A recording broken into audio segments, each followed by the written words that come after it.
Good morning, students. I hope all of you are safe and healthy at your home.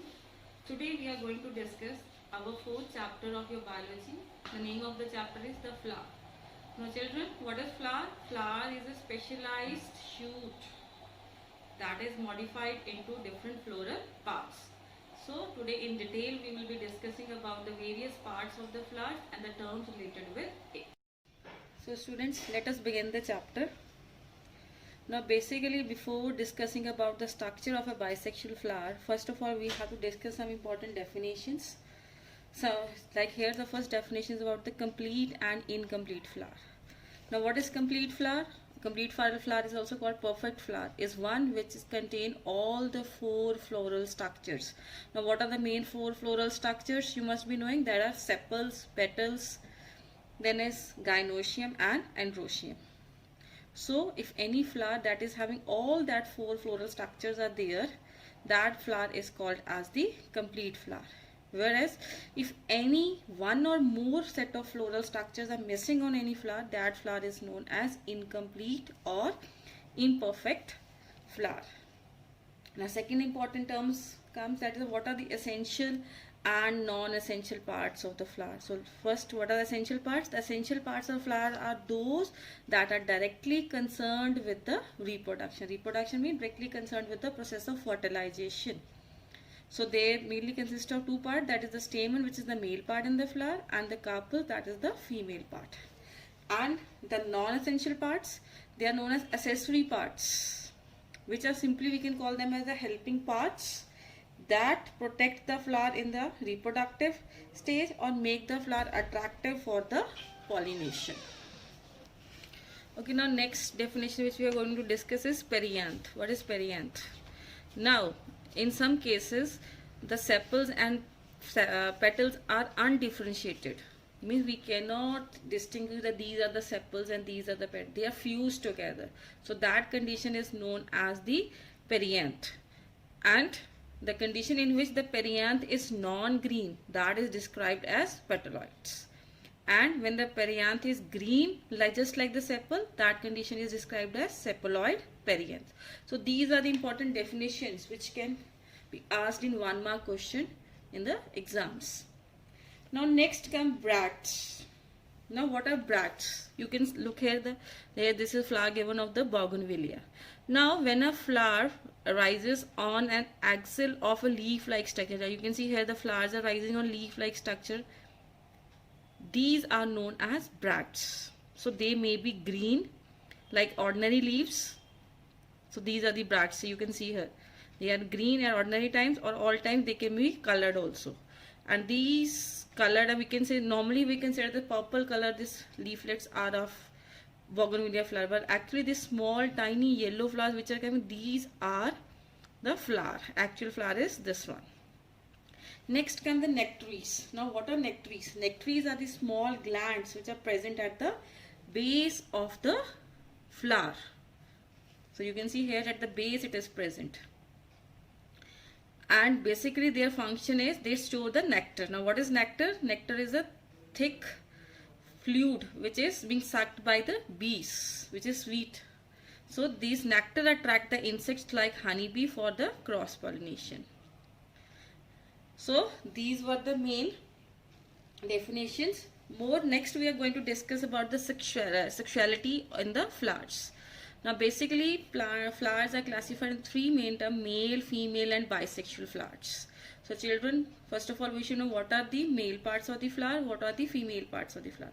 Now the anther of the stamen, they will produce powdery substance that are known as pollen, which forms the male cells or the male gametes. And the ovary of the carpel, that will be an ovule which will include the egg in between, and that is called as the female part. Now the stamens and the carpels are the male and the, so in 1 mark question they can ask name the male part of the flower, that is the stamen, and they can ask you name the female part of the flower, that is the carpel. Now here just like this definition is very important. The flower which contain both stamen and carpel, or we can say the flower which is having both the male and the female parts, that flower is known as the bisexual or hermaphrodite flower. And a flower which has only one of these parts, that is either having only the stamen or the carpel, so that flowers are known as the unisexual or incomplete, or we can also call them as imperfect, like papaya and palm. Now unisexual plant can be also be two types. If it is having only the male part, that part is known as male or staminate flower. If that flower is having only the carpel, that's the female part, that is called a female or pistillate flower. And next last term is neutral flower. Now what is neutral flower? A flower in which both the male and female reproductive organs are lacking. Means both are absent. For example, ray florets of the sunflower. Now next children, we are going to discuss about the structure of the flower. Already in the lower classes you have discussed also. So the first part which we are going to discuss, that is the calyx. Now see, collection of the sepals together, we are calling it as calyx. Now what is calyx? It is the outermost green whorl of the flower, and basically its function is to protect the flower in the bud stage. Now children, there are specific conditions of the calyx. You can see here two terms are given, polycephalous and gamocephalous. So you must be knowing what is polycephalous, what is gamocephalous. So what is polycephalous? It is a condition in which sepals are free. You can see here, they are not attached with each other. That condition is known as polycephalous. And next is gamocephalous, the condition in which the sepals are fused together. Like in the second, you can see they are fused together. So that condition is called as gamocephalous. And the last condition is which is called as epicalyx. Now what is epicalyx? Anyone can tell?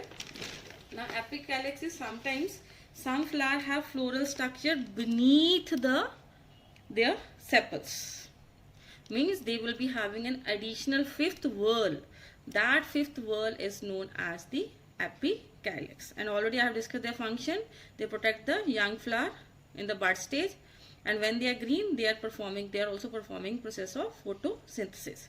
Now second part is corolla. Now corolla term is given to collection of the petals are known as corolla.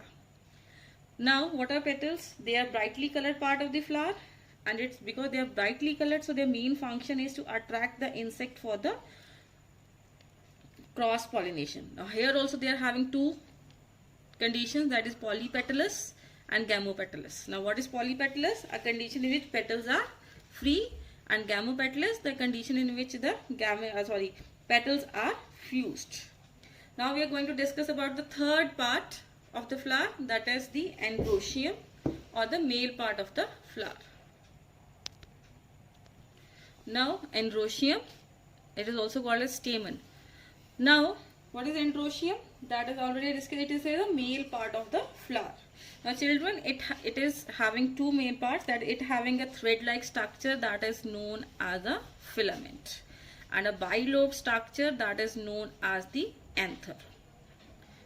So collectively they are also called as stamen. So each stamen will be having a long filament and an anther that is attached to its extremity, means to the end. And you can see anther is usually bilobed. It is having two lobes on which pollen sacs are there, and in these pollen sacs, what they are having the pollen grain. So when fully mature, these pollen sac will rupture and they will liberate the pollen grains, and these powdery substances are of different shape. They would be carried by the insects. Now children, here also in androecium also there are three stages. Means different stages are there, conditions are there, like you can see monodelphous, diadelphous, polyadelphous. Now let us discuss what are these. Now if the stamens are united to form a single group or single bundle by their filament, that condition is known as the monoadelphous, like China rose. Diadelphous is the filaments are united to form two bundles, like for example in the pea plant. And the polyadelphous, if they are united together to form more than two, that is a condition in which a single disc is there and multiple bundles are located on that. Example is bombyx. And now the last one condition is gynoecium. Collection of the carpel is known as gynoecium. We can also call it as pistil. Now it can be having a one or more carpels. Now carpel also, you know, it consists of three parts, means stigma, style and ovary. Now what is stigma? That is the terminal, topmost part, terminal part of the flower, and further it is divided into two or more lobes, and they may have, means whatever the pollen grains are formed on the anther, they would be landing on the this stigma. So we can say it serves as the landing place for the pollen during the pollination. Now style, that is a tubular slender stalk, stick-like structure that which is connecting the stigma to the ovary, and the ovary is the swollen basal portion that is composed of one or more carpels, and inside that they are having a rounded bodies that are known as ovules, and the cushion or the swollen region of ovary that is attaching the ovules to the wall, that part is known as placenta. So they can ask you, what is placenta? It is the swollen region on the ovary that is attaching the ovules to the wall of the ovary, that is called as placenta. So we can say this gynoecium is the female part of the flower. And the last one more term is there, that is what is inflorescence. Now children, what is inflorescence? Now inflorescence is a way in which the flowers are arranged on the plant. We can say the arrangement of the flowers on the plant. You can see different arrangements can be there. You can look into her picture. Either they can be singly, either at the apex or the main stem or in the axil of the leaf. So these are the inflorescence. Next come placentation. What is placentation? It is a manner in which the ovules are arranged or attached to the wall of the ovary. So I hope you must have understood this chapter about the structure of the flower. Thank you. Have a nice day.